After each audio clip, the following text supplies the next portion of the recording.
येन तस्मै श्रीगुरवे नमः। श्रीचैतन्यमनोभीष्टं स्थापितं येन भूतले स्वयं रूपा कदा मह्यं ददाति स्वपदान्तिकं। वन्देऽहं श्रीगुरुं श्रीयुतापदकमलं श्रीगुरुन् वैष्णवांश्च श्रीरूपं साग्रजातं सहगना रघुनाथान्वितं तं सजीवं साद्वैतं सावधूतं परिजनसहितं कृष्णचैतन्यदेवं श्रीराधा कृष्णपादान् सहगना ललिता श्रीविशाखान्वितांश्च। हे कृष्ण करुणा सिन्धो दीनबन्धो जगत्पते गोपेश गोपिका कान्त राधा कान्त नमोऽस्तुते। तप्त काञ्चन गौराङ्गी राधे वृन्दावनेश्वरी वृषभानुसुते देवी प्रणमामि हरिप्रिये। वाञ्छाकल्पतरुभ्यश्च कृपा सिन्धुभ्य एव च पतितानां पापेभ्यो वैष्णवेभ्यो नमो नमः। नमो विष्णुपादाय कृष्णप्रेष्ठाय भूतले श्रीमते भक्तिवेदान्ता स्वामिनिति नामिने। नमस्ते सारस्वते देवे गौरवाणी प्रचारिणे निर्विशेषा शून्यवादी पाश्चात्यदेशतारिणे। प्रभु नित्यानंद श्री अद्वैत गदाधर श्रीवासादि गौरभक्तवृंद।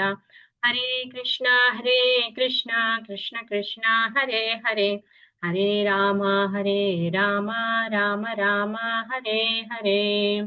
मूकं करोति वाचालं श्री गुरु श्रील प्रभुपाद की जय, श्री गुरुदेव की जय।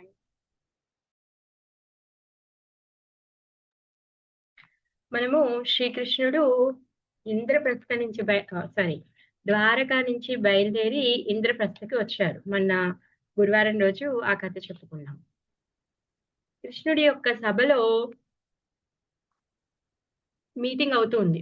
మీటింగ్ అయినప్పుడు అక్కడికి నారదుల వారు వచ్చారనమాట. నారదుల వారు వచ్చి యుధిష్ఠిరుడు తను రాజసూయ యజ్ఞాన్ని చేయాలనుకుంటున్నాడు, అందుకు గాను మీకు ఆహ్వానాన్ని ఇచ్చారు, మీరు రావాల్సిందిగా అని చెప్పేసి యుధిష్ఠిరుల వారి ధర్మరాజు యొక్క తరపున నారదుల వారు ఇన్విటేషన్ కృష్ణుడికి ఇచ్చాడనమాట.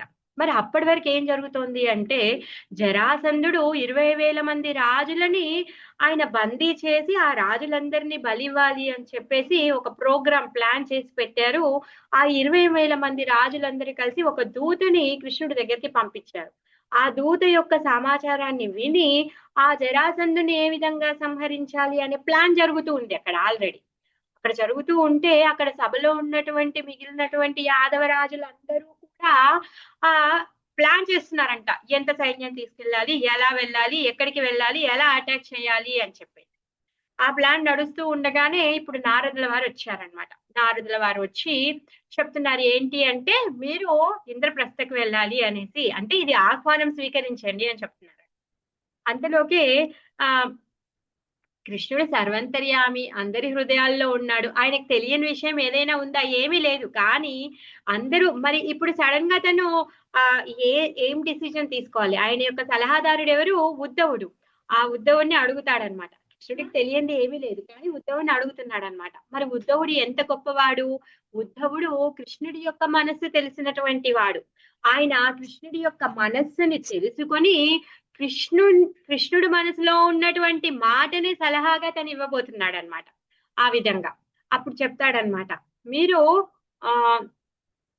ఫస్ట్ ఇంద్రప్రస్థకి వెళ్ళండి అనేసి చెప్తాడనమాట. అంతలోకి అక్కడ ఉన్నటువంటి యాదవ రాజులందరూ అంటారు, అదేంటి ఇప్పుడే కదా ఆ దూత వచ్చి ఇంత గొప్పగా విన్నవించుకొని పోయాడే, మరి ఆయనకి ఫస్ట్ హెల్ప్ చేయాలి కదా, ఫస్ట్ ఆ దుష్టుడిని సంహరించాలి కదా అనేసి వాళ్ళు అంటారనమాట. అప్పుడు ఉద్ధవుడు అంటాడనమాట, అవునవును కరెక్టే, ఆయనని సంహరించాలి, అది కరెక్టే. మరి యుధిష్ఠిరుడు ఇచ్చినటువంటి ఆహ్వానాన్ని స్వీకరించి యుధిష్ఠిరుడు ఏం చేయాలనుకుంటున్నాడు? రాజసూయ యజ్ఞాన్ని చేయాలనుకుంటున్నాడు. మరి రాజసూయ యజ్ఞం చేయాలి అంటే అక్కడ ఉన్నటువంటి రాజులందరూ కూడా ఆయనకి ఆధీనంలో ఉంటున్నాము అని ఒప్పుకోవాలి. మరి అలా ఒప్పించాలి. ఆ ప్లాన్ లో అప్పుడు ఏమవుతుంది? జరాసంధుడిని సంహరించవచ్చు అనేసి చెప్తారనమాట. సరే ఓకే అని చెప్పేసి అప్పుడు అంటారనమాట. తర్వాత హ్మ్. కొంతమంది ఏమంటారంటే ఫస్టు జరాసంధుడి దగ్గరికే వెళ్దాము అనేసంటే అప్పుడు ఉద్ధవుడు చెప్తాడనమాట. జరాసంధుడిని ఎవరు చంపలేరు. ఎవరు చంపగలుగుతారంట? భీముడు చంపగలుగుతాడంట. భీముడు ఎవరి సహాయ సహకారాలతో చంపగలుగుతాడంట? కృష్ణుడి యొక్క సహాయ సహకారాలతోని భీముడు చంపగలడు. ఆ విషయాలన్నీ మనము పోయిన కథలో చెప్పుకున్నాం. ఈ ప కృష్ణుడు సకుటుంబ సపరివారంగా మొత్తము ఆయన యొక్క పత్నులందరినీ తీసుకొని ఇంద్రప్రస్థకు వెళ్తున్నాడు. ఆయన వెళ్ళేటటువంటి ఆ దారి ఎలా ఉంది అంటే అంగరంగ వైభవంగా అలంకరించబడింది. మొత్తం రాజ్యమంతా ఇంద్రప్రస్థ దారిలో వచ్చేటటువంటి చిన్న చిన్న ఊర్లు, రాజ్యాలు కూడా కృష్ణుడు రాబోతున్నాడని తెలిసి చాలా అందంగా అలంకరించి ఆయనకి స్వాగతాలు, ఘన స్వాగతం చెప్తున్నారు. ఆయనకి రకరకాలుగా అన్ని బహుమతులు కూడా ఇస్తున్నారు అన్నమాట. సో, ఆ విధంగా తన అంగరంగ వైభవంగా ఊరేగింపుతో ఎంతో వర్ణించారన్నమాట సుఖదేవ గోస్వామి. అంత అంగరంగ వైభవంగా తను ఇంద్రప్రస్థకొచ్చారు. ఇంద్రప్రస్థకొస్తున్నారు అని చెప్పి యుధిష్ఠిరుల వారికి సమాచారం తెలిసి మనం ఏ విధంగా అయితే మన గెస్ట్‌లొస్తే మనం ఎదురుగా వెళ్లి వాళ్ళ చేతిలో ఉన్నటువంటి బ్యాగులు తీసుకుంటామో అలానే ధర్మరాజు సకుటుంబంగా తను కూడా బయలుదేరి ఎదురు వెళ్లి హ్మ్. కృష్ణునికి స్వాగతం పలుకుతాడన్నమాట. ఆ విధంగా చిన్నవారు చిన్నవా తన సమకాలీకులతో ఆలింగనం చేసుకోవడం, చిన్నవాళ్ళొచ్చి కృష్ణుడి యొక్క పాదాభివందనం చేయడం, కృష్ణుడు తన వయసులో పెద్దవాళ్ళకి ఆయన పాదాభివందనం చేయడం. ఆ విధంగా అందరూ ఒకరితో ఒకరు మాట్లాడడం అవన్నీ జరుగుతూ ఉన్నాయి. తర్వాత మేనత్త అయినటువంటి కుంతి మహారాణి దగ్గరకొచ్చి తను పాదాభివందనం చేసి తనని కుశల ప్రశ్నలు వేయడం. కుంతి మహారాణి సుభద్రమ్మకి ఇంకా ద్రౌపదమ్మకి ఇద్దరికీ చెప్తుందన్నమాట. వెళ్లి కృష్ణుడి యొక్క భార్యలందరినీ వెల్కమ్ చెప్పి వాళ్ళకి గిఫ్ట్స్ ఇచ్చి వెల్కమ్ చెప్పి వాళ్ళకి వాళ్ళు ఉండేటటువంటి స్థానాలను చూయించమని చెప్పడము. అన్నీ సదుపాయాలు సమకూర్చడం, వాళ్ళు ఉండడానికి కాటేజెస్ అన్నిటిని కూడా వాళ్ళకి అలాట్ చేయడం అవన్నీ కూడా జరిగాయన్నమాట. అలా కొన్ని రోజులు అక్కడే ఉండిపోయాడు కృష్ణుడు. సకుటుంబ సపరివారంతో సమేతంగా ఇంద్రప్రస్థలోనే ఉన్నాడన్నమాట. అక్కడ ఒకరోజు మీటింగ్ అవుతుంది ఇంద్రప్రస్థలో. ఇంద్రప్రస్థలో మీటింగ్ అవుతూ ఉంటే కృష్ణుడు కూడా ఆ మీటింగ్‌లో కూర్చొనున్నారు. ఇంకా ధర్మరాజు యొక్క సోదరులు మిగిలినటువంటి సోదరులు, తర్వాత సలహాదారులు ఎవరైతే ఇంకా ఉన్నారో వాళ్ళందరూ కూడా అక్కడ ఉన్నారనమాట. అప్పుడు సరైన సమయాన్ని చూసుకొని ధర్మరాజు కృష్ణుడిని పర్మిషన్ అడుగుతున్నాడు. ఏమని అడుగుతున్నాడు అంటే, నేను రాజసూయ యజ్ఞాన్ని చేయాలి అని అనుకుంటున్నాను. దానికి మీ యొక్క సహాయ సహకారాలు నాకు కావాలి కృష్ణ అని చెప్పేసి కృష్ణుడిని తను అడుగుతూ ఉన్నాడన్నమాట. మరి అదేంటి? రాజసూయ యాగం అంటే ఏంటి? రాజసూయ యాగం అంటే యజ్ఞాలన్నిటిలో కూడా గొప్పనైందన్నమాట. రాజు లాంటిది. యజ్ఞాల్లో రాజు రాజసూయ యజ్ఞం అన్నమాట. మరి అలాంటి యాగాన్ని చేయాలి అనేసి అనుకుంటున్నాడు. మరి యజ్ఞం దేనికి చేస్తారు? దేవతలని సంతృప్తి పరిచి వాళ్ళకు కోరికలు నెరవేర్చుకోవడం కోసం గాని యజ్ఞం చేస్తారు. భగవద్గీతలో కృష్ణుడు ఏం చెప్తున్నాడు? అన్య దేవత ఆరాధన చేయాల్సిన అవసరం లేదు అనేసి కృష్ణుడు చెప్తున్నాడు. మరి సాక్షాత్తు కృష్ణుడి యొక్క భక్తులే మరి వీళ్ళందరూ ఇప్పుడు ఏం చేస్తున్నారు? ధర్మరాజు అంత గొప్ప భక్తుడు ఇప్పుడు రాజసూయ యజ్ఞాన్ని చేయాలి అనేసి అనుకుంటున్నాడు. ఆ సందేహం వస్తోంది కదా!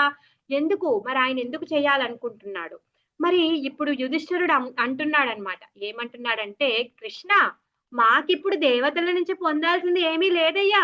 ఎందుకంటే మేము నీ యొక్క శరణాగతి పొందాము. నీ యొక్క పాద పద్మాలకి శరణాగతి పొందామే. మాకు ఏమీ లోటు లేదు.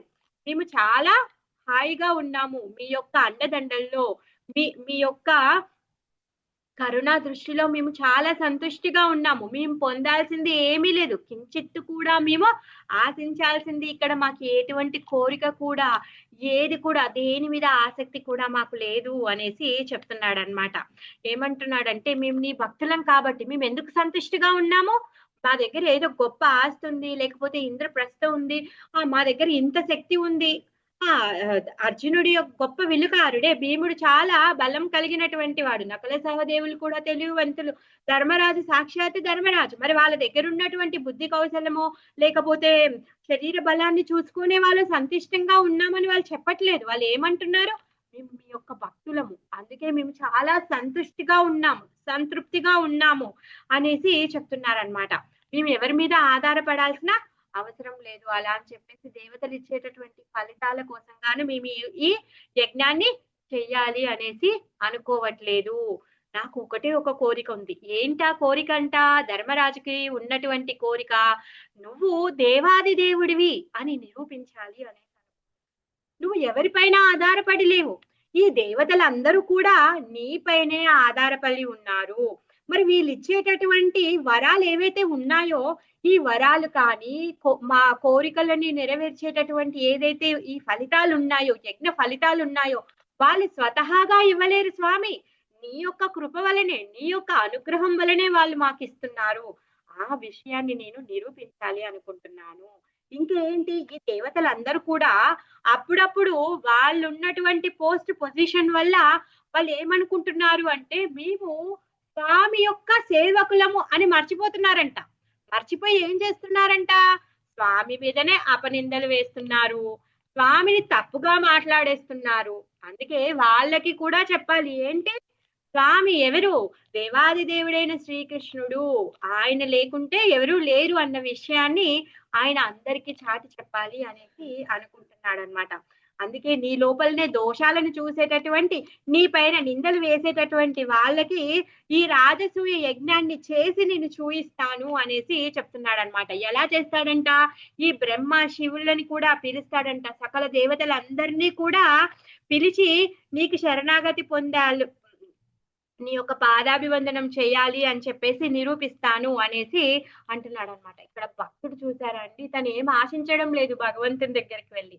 భక్తుడు అనేవాడు ఏం చేస్తున్నాడు? భగవంతుడు ఏ విధంగా సంతృప్తి చెందుతాడు, భగవంతుడికి ఏ విధంగా నేను సేవ చేస్తాను అని మాత్రమే తను ఆశిస్తున్నాడన్నమాట. మనము భగవంతుడి దగ్గరికెళ్ళి ఇంత పెద్ద లిస్ట్ చేస్తాం. స్వామి నాకు ఇది కావాలి, నాకు ఇది కావాలి, నాకు ఇది కావాలి, నేను పాస్ అవ్వాలి, లేకపోతే నాకు సీట్ రావాలి, అదేంటి ఇల్లు కావాలి, లేకపోతే ఏదో ఎన్నో కోరికలు ఉంటాయి కదా. సో ఆ విధంగా మనం ఎంతో పెద్ద అప్లికేషన్ భగవంతుడి దగ్గరికి తీసుకొని వెళ్తాం. అయినా కానీ భగవద్గీతలో ఏమంటున్నారంటే, అలా వచ్చినా కూడా చాలా గొప్పే అనే చెప్తున్నారు. కాకపోతే ఎవరైతే నిస్వార్థంగా భగవంతుడి యొక్క పాద పద్మాలకి శరణాగతి పొంది ఉన్నారో, ఎవరైతే శుద్ధ భక్తులు ఉన్నారో, వాళ్ళు ఏం చేస్తూ ఉన్నారంట? వాళ్ళ కోసం కించిత్తు కూడా ఆశించడం లేదు. వాళ్ళు ఏం చాటి చెప్పాలనుకుంటున్నారు? భగవంతుడు చాలా గొప్పవాడు, ఆయనే దేవాది దేవుడు అనేసి చెప్పాలి అనేసి అనుకుంటున్నాడన్నమాట. ఎప్పుడు నీ యొక్క పాద పద్మాలను ఎవరైతే ఆశ్రయించి ఉంటారో వాళ్ళకి నువ్వు ముక్తిని కలిగిస్తావు. అది తెలిసిన విషయమే. ఇంకా అలాంటి వాళ్ళకంట ఇహపరాల్లో పొందాల్సింది ఏమీ ఉండదంట. ఈ లోకంలో గాని పైన మళ్ళీ శరీరం వదిలిన తర్వాత వెళ్ళిన తర్వాత అక్కడ కూడా పొందాల్సింది ఏమి కూడా ఉండదన్నమాట. వాళ్ళే ఇంకా భగవంతుడి యొక్క పాద పద్మాలను పొందిన వాళ్ళు ఈ జన్మ జరా మృత్యు వ్యాధి చక్రం నుంచి బయటకొచ్చేస్తారన్నమాట. మరి అలాంటి వాళ్ళు ఎలాంటి భోగాలని కోరుకుంటారు? ఎలాంటి భాగ్యాలను వాళ్ళు కోరుకుంటారు?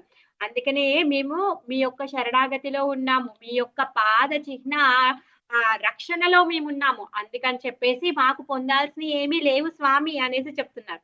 యజ్ఞ, యాగ, దాన, ధర్మ, ఉద్యాపన ఇవన్నీ ఎందుకు చేస్తూ ఉంటారు? ఏదో ఆశించి, ఏదో కోరికలు నెరవేరుతాయి అని చెప్పేసి ఇవన్నీ చేస్తూ ఉంటారు.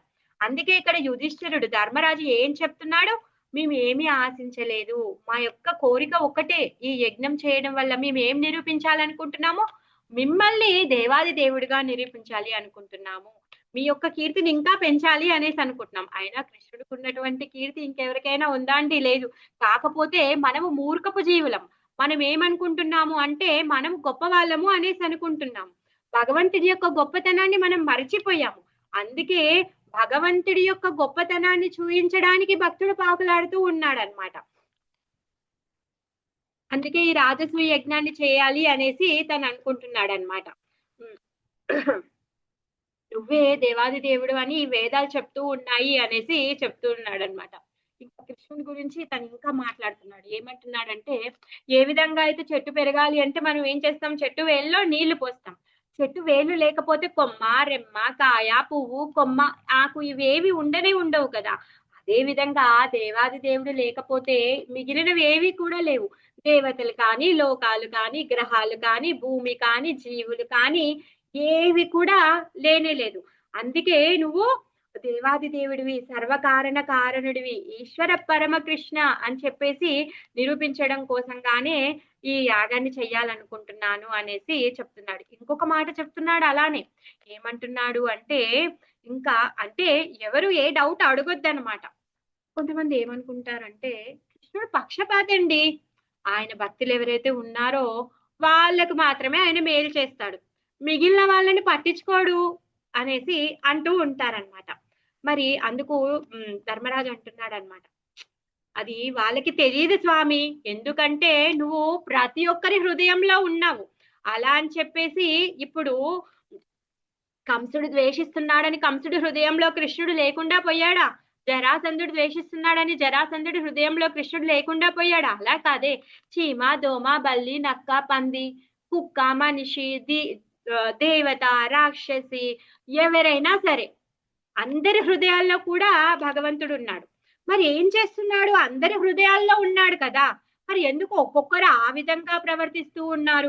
ఒకరేమో ధర్మం కోసం పాడుతున్నారు, వాళ్ళు జీవితాలని త్యాగం చేసేస్తున్నారు. ఒకరేమో ఏం చేస్తూ ఉన్నారు? అధర్మం. ఎప్పుడూ ధర్మాన్ని నశించిపోయేలాగా ఎవరైతే సత్యవాదులు ఉంటారో వాళ్ళని హింసిస్తూ ఆ విధంగా వాళ్ళు హింస ప్రగల్భాలు చేస్తూ ఉంటారు కదా.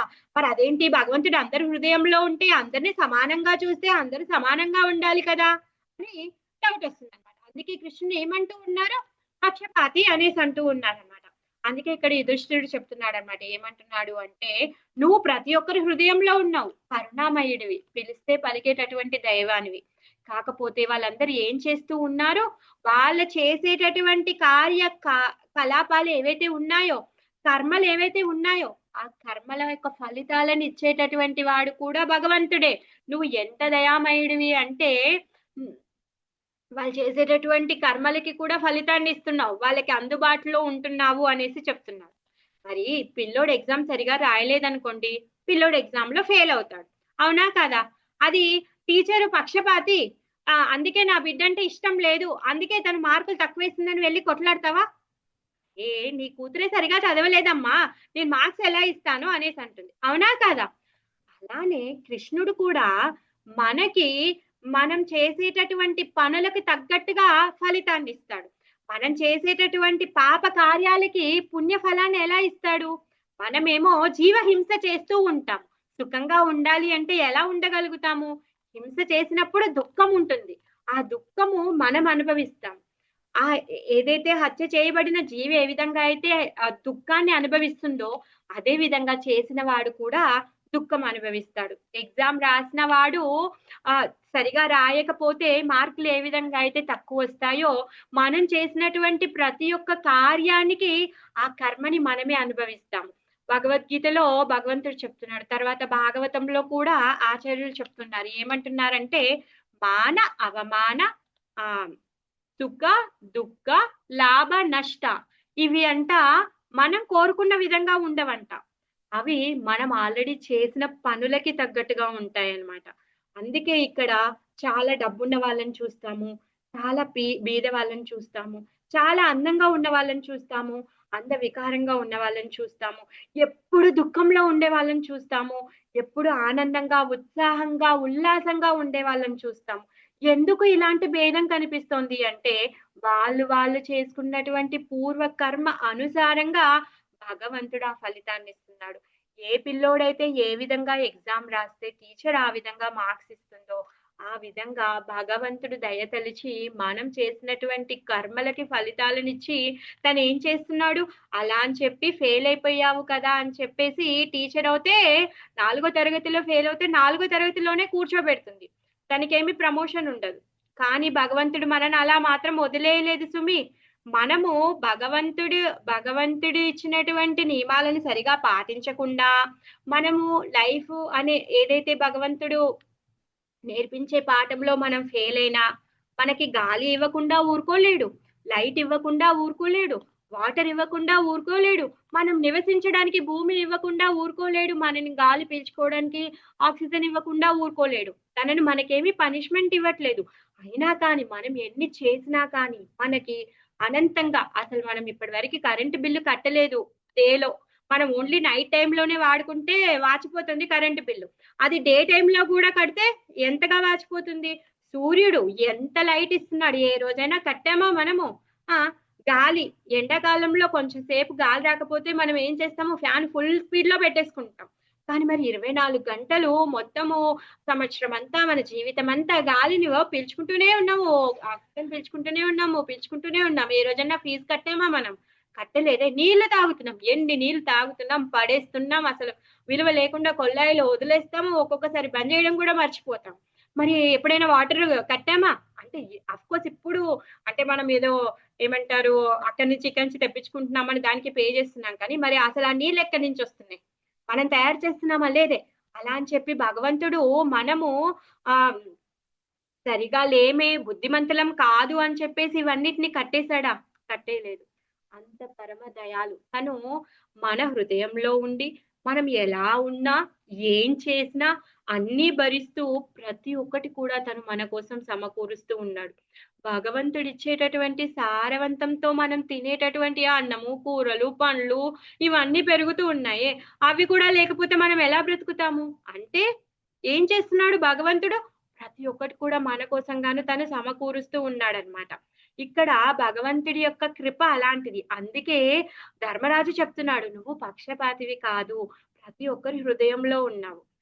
ఎలా పర్సనల్ మనకి పర్సనల్ మొబైల్ లేకున్నా, పర్సనల్ కంప్యూటర్ లేకున్నా, లేకపోతే పర్సనల్‌గా బెడ్‌రూమ్ లేకున్నా, అంటే ఏది లేకున్నా, ఏది ఉన్నా లేకున్నా కానీ పర్సనల్‌గా మాత్రం భగవంతుడున్నాడు. పిలిస్తే పలుకుతాడు. అంత దగ్గరలో ఉన్నాడు. కాకపోతే మనం ఆయనిక్కడున్నాడు అని గుర్తించి మనం పిలవడం లేదు. అది మనలో ఉన్నటువంటి లోపం. ఆయన లోపం కాదది. ఆయనక్కడున్నాడు. మనమన్నా పిల్లోడు 4 సార్లు అబద్ధం చెప్తే ఐదోసారి అది ఊరికేనే అబద్ధం చెప్తుంది అని చెప్పేసి పలకకుండా ఊరుకుంటాం. భగవంతుడు అలా కాదు. ఆయన చివరాఖరి వరకి మన కోసం వేచి ఉన్నాడు. ఇప్పుడు కాకపోతే రేపు అది నా వైపు చూస్తుంది.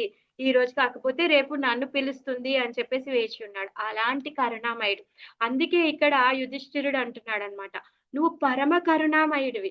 నీ యొక్క శరణాగతిలో ఉండి మేము పరమ అద్భుతంగా ఎలా ఉన్నాము? పూర్తి సంతుష్టితో ఉన్నాము" అనేసి చెప్తున్నాడన్నమాట. అంటే భగవంతుడు భక్తుడిచ్చేటటువంటి కరుణకు ఆ విధంగా తన కృతజ్ఞతని వ్యక్తం చేస్తూ ఉన్నాడన్నమాట.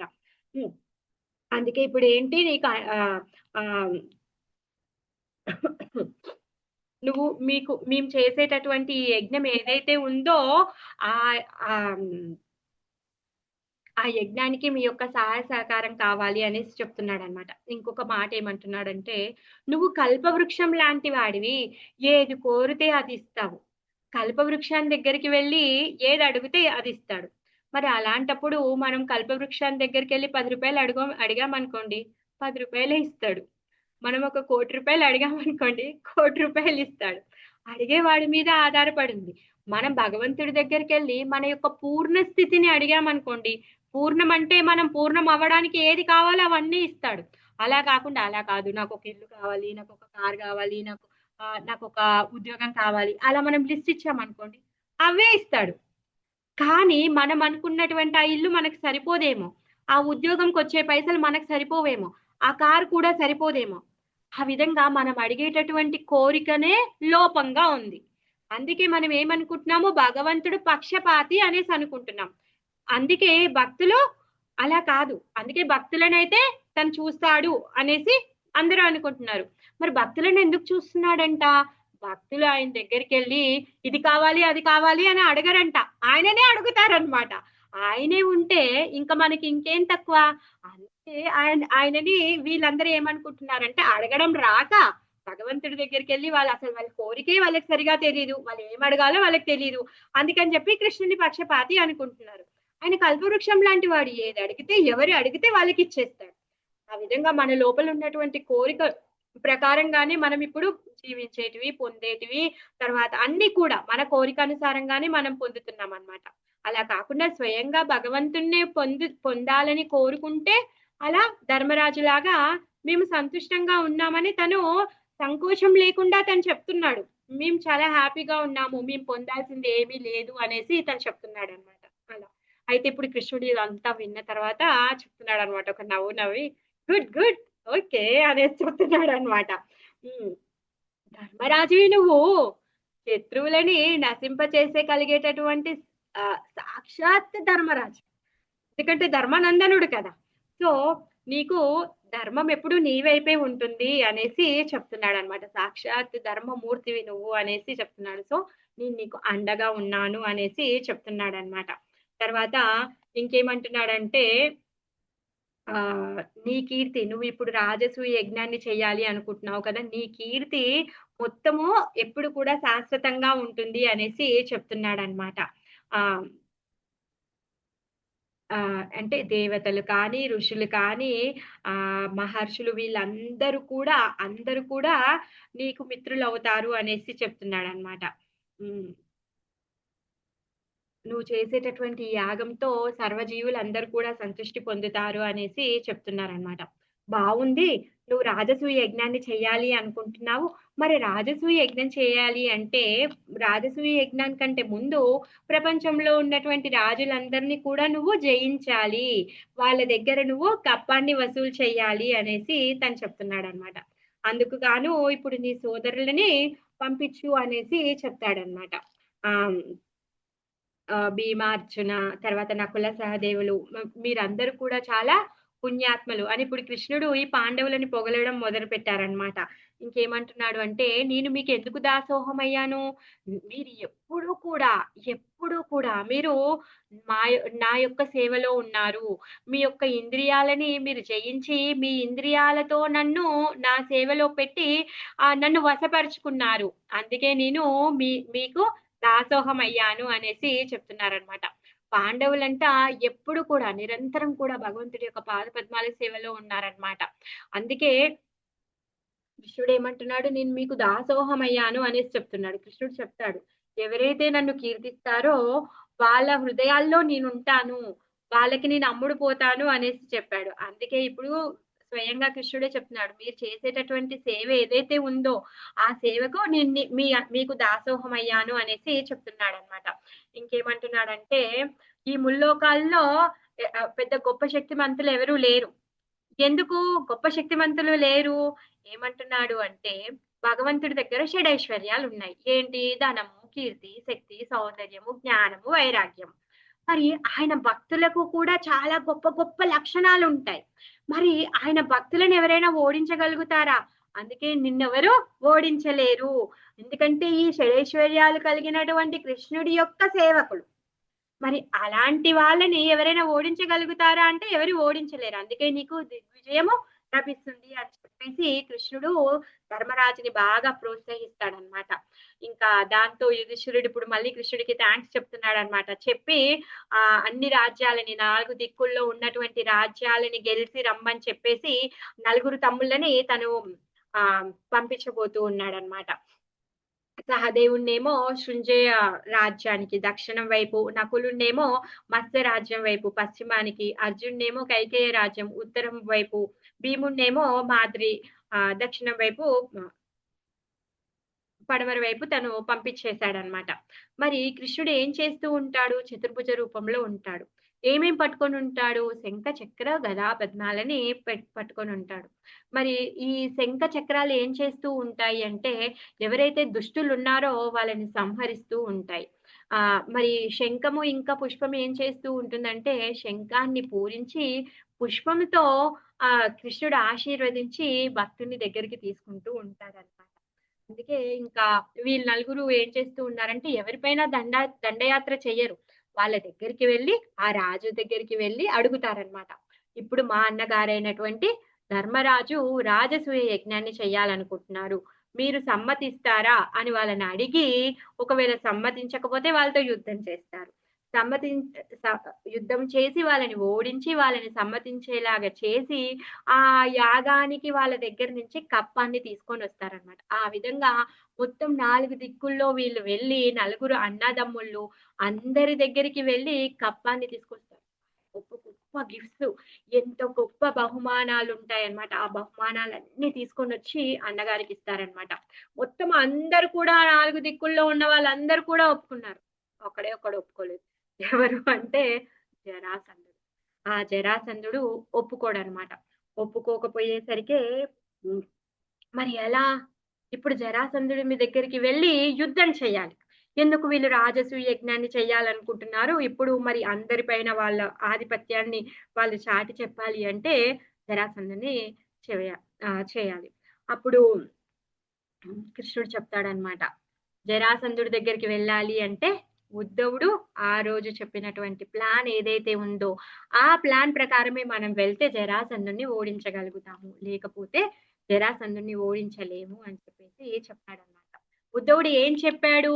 భీముడు యుద్ధం చేస్తే ఆ కృష్ణుడి యొక్క సహకారంతో జరాసంధుడిని గెలవగలుగుతారు అని చెప్తారు. మరి ఎలా అంట?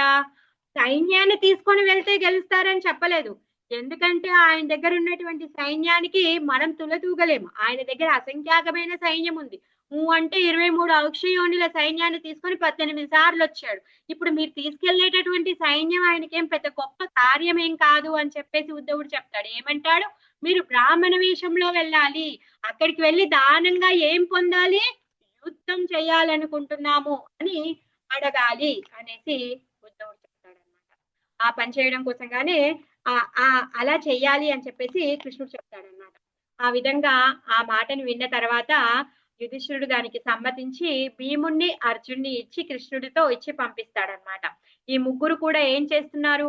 బ్రాహ్మణ వేషం వేసుకొని వెళ్తున్నారు. గిరివ్రజపురము. ఎక్కడున్నాడు ఉద్ధవుడు? సారీ, జరాసంధుడు గిరివ్రజపురంలో ఉన్నాడనమాట. అక్కడికి బయలుదేరారు. మరి జరాసంధుడు అంట గొప్ప గృహస్థుడు అనమాట. వేదాల్లో చెప్పబడినట్టుగా ఉండేటటువంటి గృహస్థుడు అనమాట. అంటే దాన ధర్మాలు బహుగా చేస్తాడు. బ్రాహ్మణులని తను గౌరవిస్తాడనమాట. మహాపరాక్రమవంతుడు. ఏమంటారు, క్షత్రియుడు. మరి అలాంటి వాడు ఏం చేస్తూ ఉంటాడంటే రోజు పొద్దున్నే యజ్ఞం చేస్తూ ఉంటాడు. వచ్చినటువంటి బ్రాహ్మణ అతిథులకి గౌరవాన్ని ఇచ్చి వాళ్ళు అడిగినటువంటి కోరికలను నెరవేర్చడానికి తత్పరంగా ఉంటాడనమాట. అలాంటి జరాసంధుడి దగ్గరికి ఇప్పుడు వీళ్ళు వెళ్ళారనమాట. వీళ్ళు వెళ్ళి బ్రాహ్మణులు రాగానే జరాసంధుడు ఏం చేస్తూ అంటే పొద్దున్నే ఆయనకు ఒక టైం ఉంటుంది కదా, దాన ధర్మాలు చేసేటటువంటి టైం. ఆ సమయంలోనే వీళ్ళు ముగ్గురు వెళ్తారనమాట. వెళ్ళి బ్రాహ్మణ వేషంలో వెళ్ళి అక్కడికి వెళ్ళి రాజుతో అంటున్నారనమాట. ప్రభు దగ్గరికి వెళ్ళి జయము జయము మీకు అనేసి మాట్లాడుతూ ఉన్నారనమాట. మీరు చాలా గొప్పవాళ్ళు. మీ దగ్గరికి వచ్చినటువంటి అతిథులని బాగా చూసుకుంటారు. మీరు వచ్చిన వాళ్ళు అడిగింది కాదనకుండా దానం చేస్తారు. అలాంటి గొప్ప వాళ్ళు మీరు అనేసి చెప్తున్నాడన్నమాట. ఏ విధంగా అయితే నేరస్తుడు ఉన్నాడు, వాడు ఏం చేస్తాడంట, చెయ్యని పని ఉండదట. అలాంటి కార్యాలు చేస్తాడు. ఆ విధంగా నువ్వు అడిగిన వాడికి లేదనకుండా దాన ధర్మాలు చేస్తావు నువ్వు. అంత గొప్పవాడివి అనేసి చెప్తున్నాడన్నమాట కృష్ణుడు. అలా చెప్పి మేము చాలా దూరం నుంచి వచ్చాము, అలసిపోయాము. మేము అడిగింది నువ్వు తప్పకుండా ఇస్తావని మాకు నమ్మకము అనేసి చెప్తున్నాడన్నమాట. ఆ తర్వాత ఇంకేమంటే, నువ్వు ఎంత గొప్పవాడివంటే నీకు పక్షపాతివి అసలే కాదు. అంటే ఇప్పుడు వచ్చినటువంటి వాడు నా వాడు, లేకపోతే పక్క రాజ్యం వాడు, వీడు నాకు తెలియని వాడు, అసలు వీడెవడో అన్నట్టుగా నువ్వు చూడవు. ప్రతి ఒక్కరికి కూడా సమానంగా నువ్వు దాన ధర్మం చేస్తావు అని చెప్పేసి పొగుడుతున్నాడన్నమాట కృష్ణుడు. ఇంకేమంటున్నాడంటే, నువ్వు ఎంత గొప్పవాడివి అంటే నువ్వు రంతిదేవుడు అంత గొప్పవాడివి, శిబి చక్రవర్తి అంత గొప్పవాడివి, తర్వాత హరిశ్చంద్రుడు అంత గొప్పవాడివి నువ్వు అనేసి చెప్తున్నాడన్నమాట. ఆ విధంగా శిబి చక్రవర్తి ఏ విధంగా అయితే తన శరీరాన్ని కోసిచ్చాడు, రంతిదేవుడు ఆయన ప్రసాదాన్ని ఇచ్చాడు, హరిశ్చంద్రుడు ఏ విధంగా అయితే త్యాగం చేశాడో ఆ విధంగా నువ్వు నీ యొక్క దేహాన్ని కూడా ఇవ్వడానికి వెను తీయవు, అలాంటి గొప్పవాడివి అనేసి చెప్తున్నాడు. ఇంకా నువ్వు ఎందుకు బ్రతికున్నావంటే నీ యొక్క కీర్తి కోసమే బ్రతికున్నావు. నువ్వు అలాంటి దానం చేయడం వల్ల నీ కీర్తి చాలా గొప్పగా కీర్తింపబడతావు అనేసి. ఇంకా ఎందుకంటే శరీరం నశించిపోతుంది, కానీ కీర్తి ఎప్పటికీ శాశ్వతంగా ఉంటుంది. అవునా కదా? చూడండి, జరాసంధుని గురించి మనం ఇప్పుడు కూడా చదువుకుంటున్నాం. అంటే ఆయన ఎంత కీర్తిని పొందాడు కృష్ణుడి చేతుల్లో చచ్చిపోయి. ఆ విధంగా కీర్తి చాలా గొప్పది. ఏదైనా నశించిపోతుంది కానీ కీర్తి మాత్రం నశించిపోదన్నమాట. ఎగ్జాంపుల్ చూడండి, అపకీర్తి కూడా నశించదు. గాంధీ ఏం చేశాడు? వాడు చేసినటువంటి చెడ్డ పనికి మనం అనుభవిస్తున్నాము. వాడి చెడ్డ కీర్తి కూడా ఇంకా నశించిపోవట్లేదు. కీర్తి చెడ్డదైనా మంచిదైనా ఆ విధంగా కొనసాగుతూనే ఉంటుందన్నమాట. ఆ విధంగా ఆ కీర్తి అనేది నశించదు, దేహం నశించిపోతుంది. అందుకని చెప్పేసి నువ్వు అలాంటి చరిత్రలో అలాంటి చరిత్ర తగిన వాడివి, నువ్వు అలా కీర్తించబడతావు అనేసి అంటాడనమాట. ఆహ్, వాళ్ళ ముగ్గురిని చూసిన తర్వాత జరాసంధుడికి డౌటొచ్చింది. వీళ్ళు ముగ్గురిని అంటే వాళ్ళ శరీర ఆ కాయాలని హష్టపుష్టిగా ఉంటారు కదా! ఆళ్ళని చూసిన తర్వాత కొంచెం డౌటొచ్చి వీళ్ళు నిజంగా బ్రాహ్మణులు కారు అనేసి వీళ్ళని చూస్తూ ఉంటే వీళ్ళ శరీర అంగాలను చూస్తూ ఉంటే వీళ్ళు క్షత్రియులయ్యుంటారు అనేసి తనకి డౌటొస్తుందనమాట. ఎందుకంటే వాళ్ళు ఆ విధంగా ఆహ్, బలంగా ఉన్నారు. తర్వాత వాళ్ళ మాటల గొంతులో, స్వరంలో ఉన్నటువంటి గంభీరత అలా ఉందనమాట. అందుకని వాళ్ళు బ్రాహ్మణులు కాదు అని చెప్పేసి డిసైడ్ అయిపోతాడనమాట. డిసైడ్ అయిపోయి వీళ్ళు క్షత్రియులయ్యుంటారు అనేసి అనుకుంటాడనమాట. హ్మ్. సర్లే ఒకవేళ ముందు వీళ్ళు క్షత్రియులయ్యుంటారు. పాపం ఇప్పుడు వాళ్ళ కాలం చెడిపోయి, ఇప్పుడు దిగజారి అడుక్కోవడానికొచ్చినట్టున్నారు. నా ఇంటికొచ్చి అడుక్కుంటున్నారు. సర్లే నేనెందుకు కాదనాలిలే అనేసి మనసులో ఆలోచిస్తున్నాడనమాట. వాళ్ళు ఏదడిగితే అది ఇద్దాంలే అనేసి అనుకుంటాడనమాట. వాళ్ళిలా దిగజారిపోయి ఉంటారు. అయ్యో! పాపం అనేసి అనుకుంటున్నాడనమాట. ఆ తర్వాత ఇంకేమనుకుంటున్నాడంటే, బలిచక్రవర్తిని గుర్తుకు తెచ్చుకుంటున్నాడనమాట. వాళ్ళ గురువుగారు వద్దన్నా కానీ, తన మొత్తం సర్వస్వాన్నే ఇచ్చేసాడు. బలిచక్రవర్తి ఎంత పెద్ద గొప్ప కీర్తివంతుడైపోయాడు. విష్ణువే సాక్షాత్తు వచ్చి ఆయన దగ్గరకొచ్చి అడుక్కున్నాడు. అసలాయన ఎంత కీర్తి కలిగిన వాడు బలిచక్రవర్తి. విష్ణువే వచ్చి అడుక్కున్నాడు ఆయన దగ్గరికి. సర్లే వీళ్ళెవరైనా కానీ, ఏమైనా అడగని నేను కూడా ఇచ్చేస్తాలే అనేసి అనుకుంటున్నాడనమాట. ఆహ్, ఏంటి ముల్లోకాలని ఆ విధంగా ఆక్రమించేసి బలిచక్రవర్తిని ఆక్రమించి, బలిచక్రవర్తి యొక్క కీర్తి కూడా ముల్లోకాల్లో మోగుతుంది కదా! అనేసి అనుకుంటాడనమాట. అయితే ఇంకేమంటున్నాడంటే, సరేలే ఈ శరీరం ఎప్పటికైనా పోతుంది కదా! ఆహ్, ఈ సరే వీళ్ళ కోసము నేనేదైనా త్యాగం చేసేస్తాను అనేసి అనుకుంటాడనమాట. అందుకని ఇప్పుడేమంటాడు అంటే, సరే, సరే మీరేదడిగితే నేనిస్తాను. మీరు నా తలనడిగినా కూడా ఇస్తాను. బలిచక్రవర్తి తల మీద విష్ణు పాదం పెట్టాడు కదా! అందుకని చెప్పి మీరు మా తలనడిగినా ఇస్తాను అని చెప్పేసి తను చెప్తాడనమాట. ఇంకంతా విన్న తర్వాత కామ్‌గా ఊకుంటాడా కృష్ణుడేమైనా? ఎక్కడ ఊరుకుంటాడు? ఊకోడు. చెప్తున్నాడనమాట. మేము క్షత్రియులము అని చెప్తున్నాడనమాట. వాస్తవానికి మేము బ్రాహ్మణులం కాదండి అనేసి అంటున్నారనమాట. మీ దగ్గర నుంచి ఏదో ధనమో, ధాన్యమో, లేకపోతే సంపదో, లేకపోతే రాజ్యమో పొందడానికో రాలేదండి. మేము నిన్ను సంహరించాలి, యుద్ధం చేయాలి అని చెప్పేసొచ్చాము అనేసి చెప్తున్నాడనమాట. ఇంకేమంటున్నాడంటే, నేను కృష్ణుడిని, కుంతి యొక్క ద్వితీయ పుత్రుడు, తృతీయ పుత్రుడు, భీముడు, తర్వాత అర్జునుడు అనేసి చెప్తున్నాడనమాట. అప్పుడు ఇంకా జరాసంధుడు ఒక చూపు చూసాడు. చూసి అంటాడనమాట. "నీతో యుద్ధం చేయాలా? ఛీ! పిరికి పంద. ఎన్ని సార్లొచ్చినా పారిపోయావు. ఈ నీతో యుద్ధం చేయడం ఏంటి? నీకు నాకసలు పడనే పడదు. పో! నువ్వు మథురాను వదిలేసి వెళ్లి సముద్రంలో దాసుకున్నావు. నీలాంటి పిరికి పందితో యుద్ధం ఎవడు చేస్తాడు? ఛీ! పో!" అనేసి అంటాడనమాట. తర్వాత అర్జునుడిని చూసి, "అరేయ్! నువ్వు నాకంటే చిన్నవాడివి. నాకంటే చిన్నవాడితో నేను యుద్ధం చేయను. నువ్వు గూడా పో" అని చెప్పి అర్జున్‌ని కూడా పంపించేస్తాడు. తర్వాత భీముడినంటాడు, ఓకే. నేను యుద్ధం చేస్తే భీముడితో చెయ్యొచ్చు అని చెప్పేసి భీముడితో యుద్ధం చేస్తాను అనేసి అంటాడనమాట.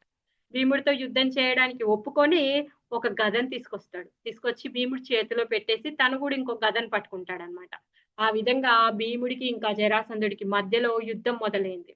యుద్ధం మొదలైంది. ఆ గదలను పట్టుకొని యుద్ధం చేస్తున్నారు ఇద్దరూ.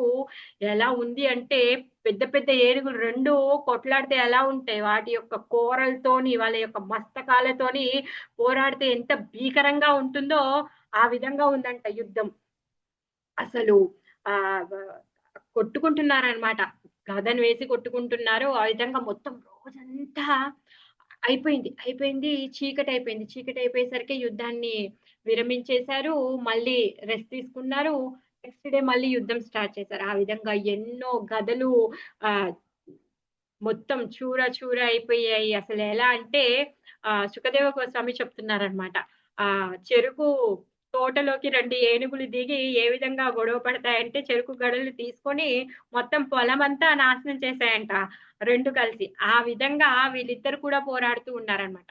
27 రోజులు అదే విధంగా వీళ్ళిద్దరు ఫైటింగ్ చేశారు. 27 రోజులు అయిన తర్వాత సాయంత్రం నైట్ రెస్ట్ తీసుకునేటప్పుడు భీముడు కృష్ణుడితో అంటున్నాడన్నమాట.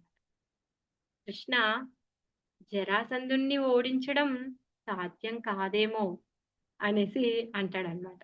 కృష్ణుడికి తెలియంది ఏమైనా ఉందా? ఏమీ లేదు. అందుకనే ఉద్ధవుడు ఏం చెప్పాడు?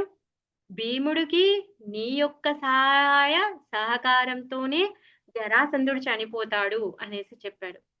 మరి కృష్ణుడు సహాయం చేయాలి, ఆయన సహకారం ఇవ్వాలి అంటే భీముడెందుకండి? కృష్ణుడు చిటికేస్తే చాలదా? చచ్చిపోడా జరాసంధుడు? ఎందుకు అంటే కృష్ణుడు ఆయన యొక్క భక్తులని ఫేమస్ చేయాలి అనేసి అనుకుంటున్నాడనమాట. ఆ కీర్తి ఎవరికియ్యాలి అనుకుంటున్నాడు? తన యొక్క భక్తుడికివ్వాలి అనేసి అనుకుంటున్నాడనమాట. ఈ విధంగా భీముడిని ఫేమస్ చేయడం కోసం గాను తను భీముడిని ఎంచుకున్నాడనమాట. అప్పుడు జరాసంధుడి యొక్క జన్మరహస్యం కృష్ణుడికి తెలుసు కాబట్టి చెప్తాడనమాట. జరాసంధుడు ఇద్దరు తల్లులకు పుట్టాడు. 2 భాగాలుగా పుట్టాడు. తండ్రి ఏం చేస్తాడంటే ఈ 2 భాగాలతో పనేముందని చెప్పి ఇసిరివేస్తాడు.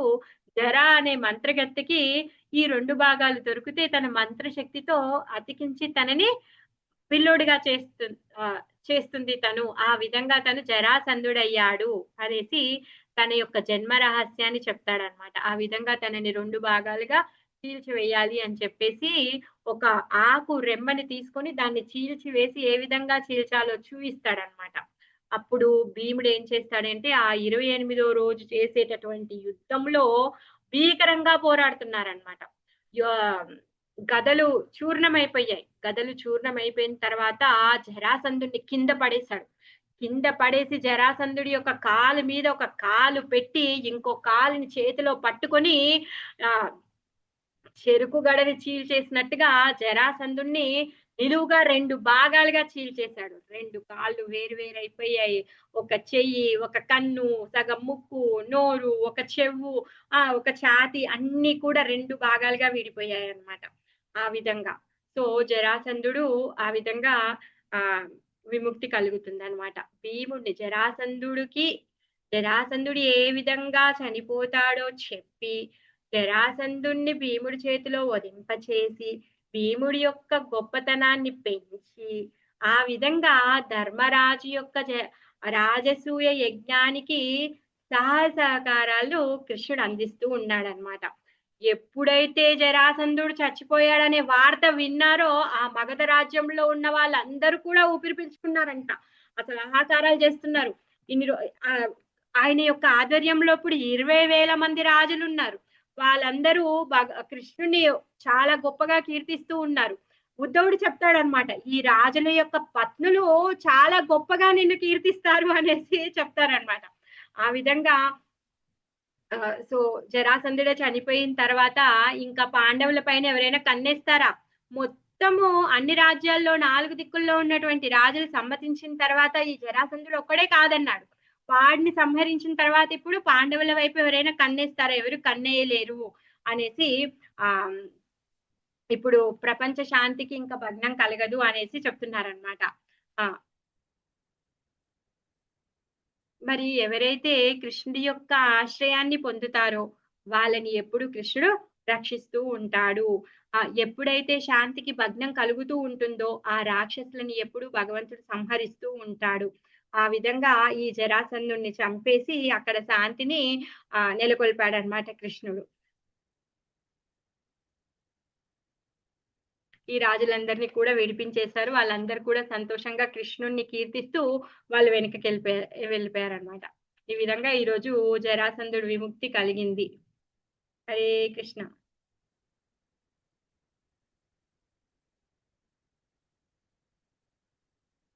అసలు యాక్చువల్గా అంటే అది కరెక్ట్ అవునో కదా నాకు తెలియదు, కానీ పరీక్షితుడు అదేంటి వేటకెళ్తాడు కదా, వేటకెళ్లే ముందర అదేంటి ఊరికే వాళ్ళ పాత అదేంటి కోసాగారం అదంతా ఒకసారి చూస్తుంటే అక్కడ ఒక కిరీటం కనిపిస్తాను. అరే కిరీటం బాగుంది, ఈ రోజు ఈ కిరీటం పెట్టుకొని మనం వేటకెళ్దామని ఆ కిరీటం పెట్టుకొని వేటకెళ్ళి అదేంటి అక్కడ శృంగి చేత వాడి మెళ్ళో చచ్చిన పాము వేసి అలా అదంటే అసలు అంత ధర్మాత్ముడైన పరీక్షితుడు ఆ తప్పు ఎందుకు చేశాడంటే జరాసంధర ఏంటి అది కిరీటం పెట్టుకోవడం వల్ల అట్లా చేశాడు అంటే అది నిజం అన్నో కథ కాదు, ఎవరో ఇట్లా మళ్ళీ ప్రవచనం చెప్పేటప్పుడు చెప్పారనమాట. అట్లని ఆ రోజు అది పెట్టుకున్నాడు కాబట్టి పరిస్థితి బుద్ధి అట్లా మారింది అని చెప్పేసి చెప్పారు ఎవరు. అవును, నేను కూడా ఒక సీరియల్ లో చూసా అది, కానీ నాకు కూడా తెలీదు.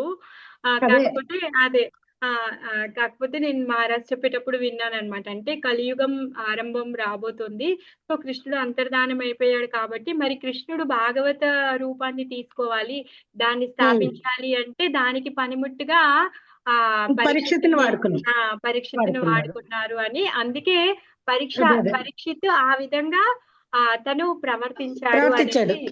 ఆ అంటే ఆ అదే అదే తన మీద పరీక్షిత్ ఎంత గొప్ప రాజు అంటే కా కాలం యొక్క ప్రభావం కూడా తన మీద చూపలేదంట.